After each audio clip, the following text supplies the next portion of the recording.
ये जो है बच्चियां, जैसे हम पोस्ट मैरिटल डिप्रेशन की बात कर रही थी, क्या टिप्स देंगी फीमेल जो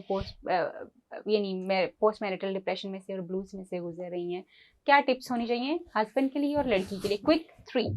सबसे पहले तो यही है कि उन लोगों को अपने रिश्ते की अवेयरनेस का पता हो, उन्हें पता हो कि हम कितने खूबसूरत रिश्ते को, जिम्मेदारी को भी और रिश्ते को भी, हमारे यहाँ जिम्मेदारी पहले बताई जाती है, रिश्ता बाद में बताया जाता है। सेकेंडली मैं वही बात करूंगी कि आपको कुरान में अल्लाह ताला ने इतनी अच्छी तरबियत अपने बेटे को भी और बेटी को भी इस रिश्ते का बताएं। थर्डली एक दूसरे को अंडरस्टैंड करें, चाहे लड़का है चाहे लड़की, एक दूसरे को स्पेस दें, ना लड़का टोटल गलत है ना लड़की, सिर्फ एक दूसरे के लिए अंडरस्टैंडिंग करें।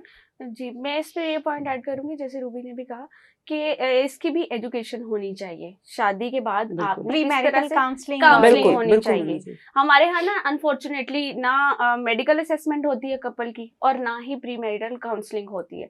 तो माँ बाप ने भी एक बबल बनाया होता अपने घर में कि जी हाँ, आप बहुत इंटेलिजेंट हो तो आपकी लाइफ आगे जाके बहुत आसान है, नौकर चाकर रख लेना, कमाती हो ना कोई बात नहीं, नौकर रख लेना, खाना भी पका देगा, ये भी कर देगा, वो भी कर देगा। बट व्हाट इफ आप आते हैं वहां पे और वहां पे ट्रेंड ही नहीं, वो कहते हैं कि जी हमने खाना भी अपनी बहू के हाथ का ही खाना है, कोई नौकर हाथ ना लगाए, इस तरह की चीजें।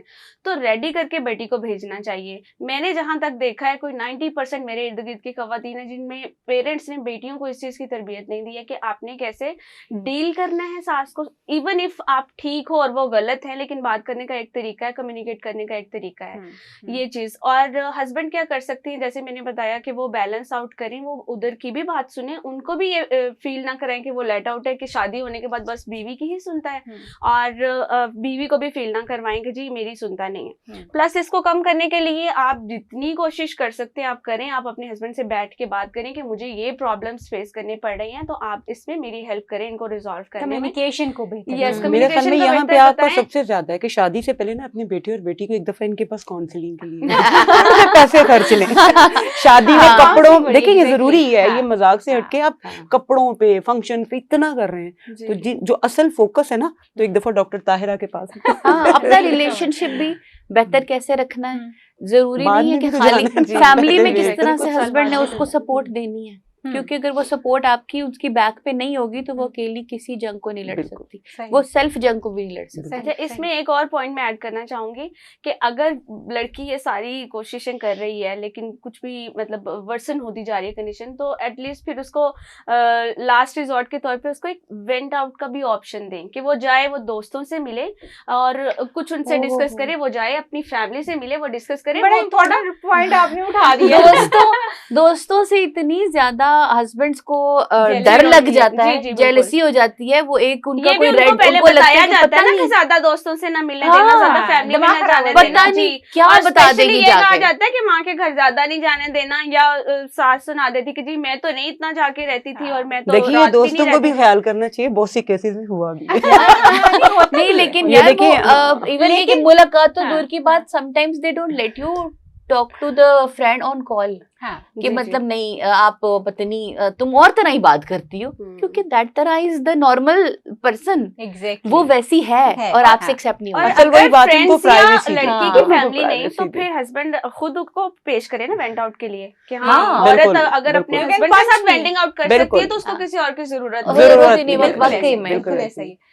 थैंक यू सो मच, इतना वंडरफुल, वाइब्रेंट और डाइवर्सिफाइड ग्रुप और डिस्कशन। ऑनेस्टली हमें मुझे लग रहा है अभी बहुत कुछ बात करने वाली है और बहुत कुछ इन लोगों से, इनके एक्सपीरियंसेस से सीखने वाला है, मगर क्योंकि ऑफ कोर्स हमें क्लोज करना पड़ेगा। बट जाने से पहले ये ज़रूर कहूँगी कि आपने सुना है कि किस तरह से हम अपनी प्री मैरिटल जो हमारे फैंटेसीज होती हैं, हम किस तरह से उनको डेवलप करते हैं, और फिर जब वो बबल शटर होता है तो हमारे लिए और ख़ास तौर पे फीमेल्स के लिए, बिकॉज ऑफ सर्टन सिचुएशंस और सर्कमस्टेंसेस जिसमें हस्बैंड का नॉन सपोर्टिव होना जो है वो है, और इन लॉज का नॉन सपोर्टिव होना, कल्चरल का डाइवर्सिफाई होना, ये डिफरेंट होना, स्टेटस का डिफरेंट होना, इमोशनली अवेलेबल ना होना जो है, कॉन्फ्लिक्ट मैनेजमेंट का ना होना जो है, वो औरत के लिए पोस्ट मैरिटल डिप्रेशन को बहुत ज़्यादा बढ़ा देता है और इसके लिए चैलेंजेस को बढ़ा देता है कि वो अपने इन लॉज में और अपनी मैरिटल लाइफ में एडजस्ट कर पाए। इन एनी केस जो है हस्बैंड की रिस्पॉन्सिबिलिटी ये बनती है कि वो कहीं ना कहीं एक ऐसा इन्वायरमेंट क्रिएट करे जहाँ पे उसकी बीवी जो सेफ, सिक्योर, प्रोटेक्टेड फील करे और उसको लगे कि वो अपनी ही फैमिली में। And on the other hand लड़कियों से ये बात कहूँगी कि यस, शादी से पहले हमने जितनी फिल्मी ड्रामे देखे होते हैं, आपके सामने इन्होंने बताया कि वो बबल कैसे शैटर हुआ। जैसे जब डाइजेस्ट पढ़ते थे तो एक और चीज़ जहन में आती थी, ड्रामास देखते थे तो कोई एक और चीज़ जो है जहन में आती थी, और उसी के हिसाब से हम सब, इंक्लूडिंग मी एंड एवरीबडी, हम सब उसी के हिसाब से अपने लाइफ पार्टनर को देखते हैं। मगर ऐसा हो सकता है कि हमारा लाइफ पार्टनर जो है वो ज़िंदगी में जब हमारे साथ चल रहा हो तो कभी वो अवेलेबल हो और कभी ना अवेलेबल हो, या ऐसा हो सकता है कि रोज़ाना आपको ये ना कहे कि चलो darling coffee plan DHA phase 5 चलते हैं आज कॉफ़ी पीने के लिए। ये हफ्ते में एक दफ़ा तो हो सकता है, मगर रोज़ रोज़ जो है वो नहीं हो सकता।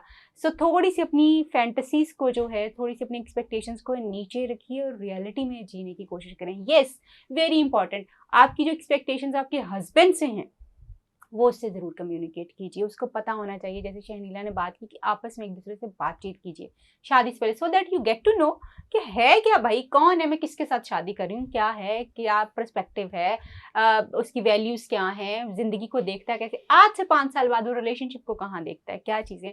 दीज आर वेरी की प्रिंसिपल्स। अगर आप पोस्ट मैरिटल डिप्रेशन से बचना चाहते हैं या आप अपने लिए एक बेहतरीन ज़िंदगी जो है वो जीना चाहते हैं, तो आपको इन प्रिंसिपल्स के ऊपर काम करना है। मगर दोनों तरफ से एफर्ट होगी तो रिलेशनशिप इसकी इंतहा तक जो है खूबसूरत हो पाएगा। और दोनों में से अगर आपने किसी एक को बैल बनाया हुआ है, आप कह रहे हैं कि बस तुमने ही करना है, लेट मी टेल यू, आज नहीं तो कल वो बैल थक के बैठ जाएगा। उसकी हिम्मत नहीं है कि वो अकेला सारा बोझ उठाए। सो रिलेशनशिप दोनों का है, रिस्पॉन्सिबिलिटी भी दोनों की है। दोनों ने अपना अपना रोल प्ले करना है और दोनों ने ही इस रिलेशनशिप को खूबसूरत बनाना है, ताकि आने वाली जनरेशन जो है वो खूबसूरत हो जाए। हमें दीजिए इजाज़त। Coffee with doctor Tahira Rubab podcast में आपका बहुत बहुत शुक्रिया कि आपने टाइम दिया और आपने देखा और हमारे एक्सपर्ट्स की जो है बातें सुनी। आपसे फिर मुलाकात होगी किसी नए और खूबसूरत सोशल इशू के ऊपर बात करेंगे। तब तक के लिए अल्लाह हाफ़िज़।